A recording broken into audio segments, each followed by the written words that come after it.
देश की, समाज की, संस्कृति की, हमारे देश के इतिहास के बारे में, हमारे संविधान के बारे में, जिनके बारे में नेताओं को जानकारी नहीं होती है। हमारा नेता शिक्षा मंत्री होता है, पर वो आईएएस के भरोसे चलता है। राजनीति में जाने वाले लोगों के लिए राजनीतिक प्रशिक्षण होना चाहिए। नमस्कार दोस्तों, आप देख रहे हैं चेतना मंच और मैं हूं राजकुमार चौधरी। मेरे साथ मौजूद हैं एक शिक्षाविद मानसिंह परमार साहब यहाँ आए हुए हैं। ये जो मीडिया का पूरा जो 3 दिन का एक कार्यक्रम रखा, कहीं ना कहीं एक नकारात्मक सोच को दूर करके सकारात्मकता के साथ किस तरीके से समाज, किस तरीके से देश, किस तरीके से विश्व को बहुत बेहतर बनाया जा सके। तो कल इनका संबोधन था, यहाँ मिले, तो मैं आज सीधे हम लोग जुड़ने का प्रयास करेंगे। सर, ये जो समाज है इस समय, क्योंकि आपने तो जीवन देखा है, इतनी सारी जितनी जैसे तकनीक आगे बढ़ रही है, जैसे टेक्नोलॉजी आगे बढ़ रही है, शायद हमारा युवा कहीं पीछे छूट रहा है। तो क्या टिप्पणी करेंगे, क्या मैसेज देंगे उन्हें? देखिए, भारत में 130 करोड़ का देश हो गया हमारा, और करीब करीब मैं ऐसा मानता हूँ कि 26 करोड़ के करीब युवा हैं, और जो 18 से 25 साल के बीच की उम्र के होंगे।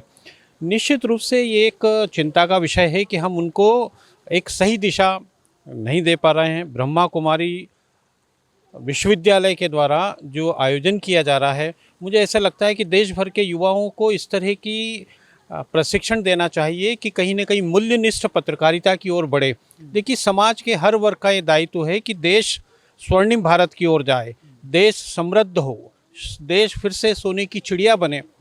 हम सब लोगों का दायित्व है, मीडिया का दायित्व भी है, दूसरे क्षेत्र में जो लोग काम कर रहे हैं उनका दायित्व भी है, क्योंकि हम चाहते हैं कि हमारा देश आगे बढ़े, समृद्ध हो, आर्थिक रूप से, सामाजिक रूप से, राजनीतिक रूप से। तो युवाओं में भी अगर ये जो मूल्य है, जीवन मूल्य है, अगर इनकी शिक्षा दी जाएगी, उन्हें बताया जाएगा, तो वो एक अच्छी राह पर चलकर देश के विकास में सहयोग करेंगे, और आने वाला समय युवाओं का ही है। कोरोना ने कहीं ना कहीं जीने की जो पद्धति है उसको बदल दिया है।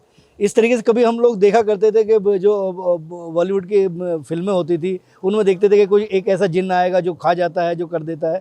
उसके बाद जो परिस्थितियां बदली हैं, उसके बाद निश्चित तौर पर सुसाइड और दुनिया भर की जो तनाव हैं वो लगातार बढ़ रहे हैं। तो कहीं ना कहीं जो हमारे शिक्षाविद हैं, जो हमारे प्रोफेसर्स हैं, जो क्योंकि हमारी शिक्षा की जो पद्धति है, हम लोग जो प्राइमरी स्कूल में पढ़ते थे तो बाल सभाएँ होती थी, नैतिक शिक्षा के पाठ होते थे। शायद मुझे लगता है कि सरकार को उस पर ध्यान देना चाहिए। देखिए, भारत सरकार ने राष्ट्रीय शिक्षा नीति तैयार की है, और उस शिक्षा नीति में बहुत सारे ऐसे प्रावधान हैं जो बच्चों को और युवाओं में अच्छे संस्कार दें, चुनौतियों को स्वीकार करने के लिए तैयार करें।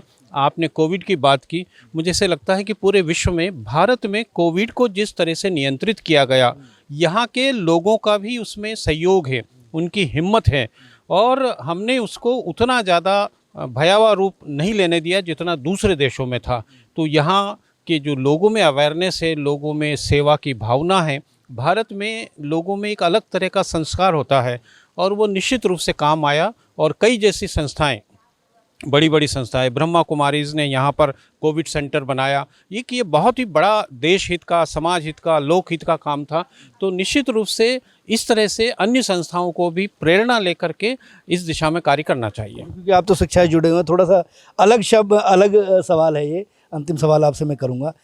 जो हमारी इस समय पॉलिटिकल व्यवस्था है, पूरी राजनीतिक व्यवस्था जो है, क्योंकि कहीं ना कहीं उसे छोड़ा नहीं जा सकता, उसी के साथ हमें चलना है, उसी के साथ हमें जीना है। नेताओं की ज़ुबान जो है बहुत हल्की हो गई है, कोई कुछ भी कह दे रहा है।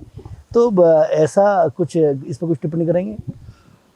मैं मीडिया शिक्षक रहा और पूरे जीवन प्रोफेसर के रूप में कार्य किया, फिर कुलपति के रूप में कार्य किया। मुझे ऐसा लगता है, आपने बहुत ही एक अच्छा प्रश्न पूछा है।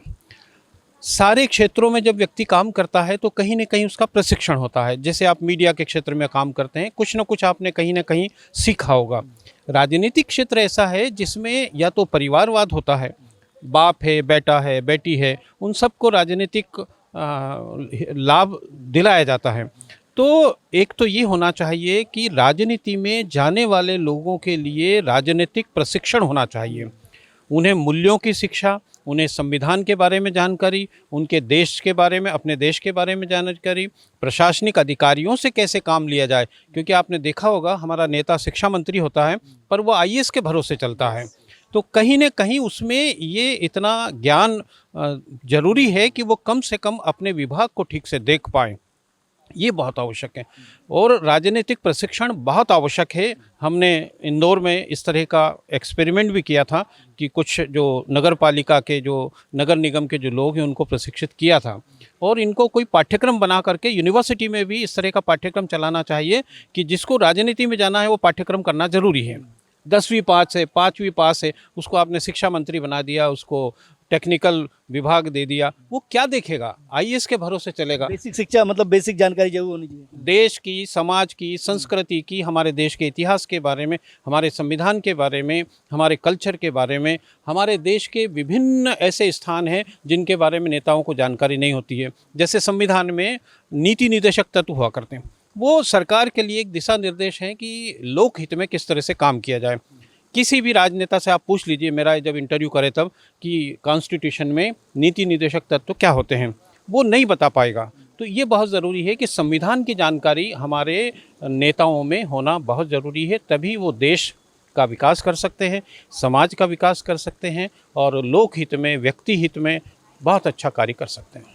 निश्चित तौर पर ये परमार साहब थे और कहीं ना कहीं राजनीति के जरिए ही, राजनीति एक ऐसा माध्यम है जिसके जरिए संविधान को चलाने का मतलब एक मादा होता है और किस तरीके से देश किस दिशा में जाए नेताओं को जरूर पता होना चाहिए और नेताओं को भी प्रशिक्षित करने की आवश्यकता है ताकि तमाम पॉलिटिकल पार्टीज को अपने स्तर पे इस तरीके के प्रयास करने चाहिए। वंशानुगत जो व्यवस्था चली आ रही है, अगर उसको तोड़ना है तो कहीं ना कहीं योग्य लोगों को आगे लाना होगा, उन्हें प्रशिक्षित करना होगा। ये जिम्मेदारी तमाम राजनीतिक दलों की भी है। कैमरा पर्सन शिव के साथ राजकुमार चौधरी, चेतना मंच, माउंट आबू।